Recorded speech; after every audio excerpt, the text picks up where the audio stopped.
Building a human environment for the vacuum of space is a mechanically trivial task compared to surviving the deep ocean. In low Earth orbit, a spacecraft hull only needs to contain 1 atmosphere of pressure, about 14.7 pounds per square inch, pushing outward against the vacuum. As we shift downward into the ocean, the physics reverse.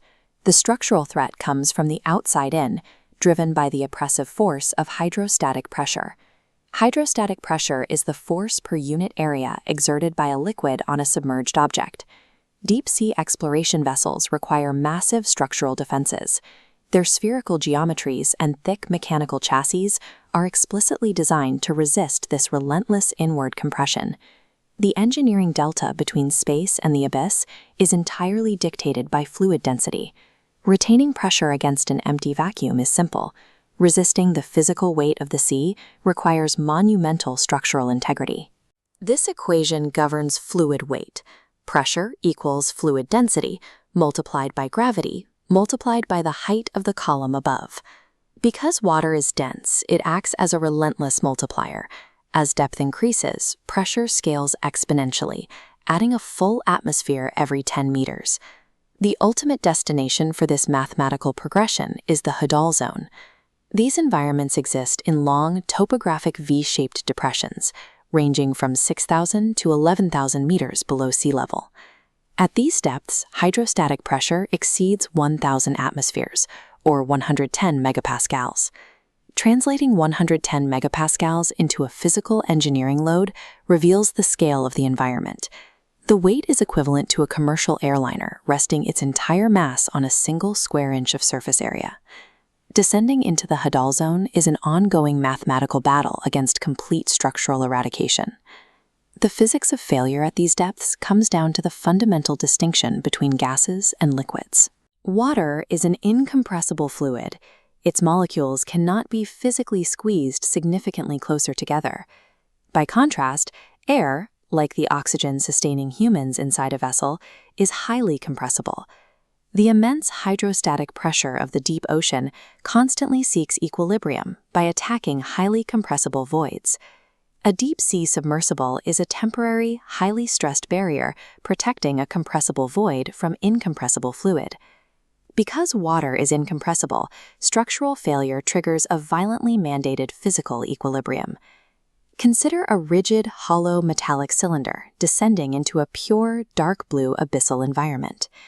The invisible, mounting hydrostatic pressure induces high-frequency vibrations and microscopic stress fractures in the metal casing. Once the pressure differential overcomes the material strength, an implosion occurs, an instantaneous, violent inward collapse. At the exact moment of structural yield, the cylinder collapses at supersonic speeds. The surrounding incompressible water accelerates into the empty void. This violently collapsing water compresses the trapped air in milliseconds, superheating the gas to the point of momentary combustion. The physics of the abyss aggressively and instantaneously erase the empty space engineered structures contain. Yet organic life successfully operates at 8,000 meters, surviving environments where high tensile steel yields. This is the Mariana snailfish, a biological entity living at the absolute limits of vertebrate life. Its primary macro adaptation is the complete elimination of compressible air cavities. It has no swim bladder. By consisting entirely of incompressible water and specialized organic matter, the fish offers no void for the ocean to crush. However, even without air pockets, extreme hydrostatic pressure forces water molecules so close together that they physically distort cellular architecture.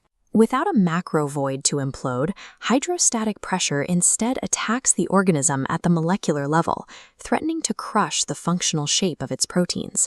How does a biological cell maintain its rigid functional architecture under 110 megapascals of continuous force?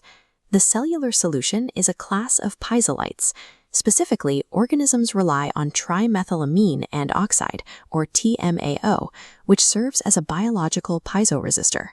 This diagram illustrates an unprotected protein structure. Under extreme pressure, water molecules press down, violently warping and crushing the protein inward. TMAO molecules wedge perfectly into the structural gaps and folds of the protein, acting as microscopic architectural scaffolding. By locking into the protein's geometry, Piezolytes provide the critical internal counterforce against the external fluid pressure. When the heavy water molecules press down against the modified structure, it remains perfectly rigid and functional. This biological adaptation scales directly with the math of the abyss. TMAO concentration increases in organisms relative to the depth and pressure they inhabit. Internal chemical scaffolding allows organisms to withstand the crushing weight of the sea, letting the pressure pass through their cells harmlessly.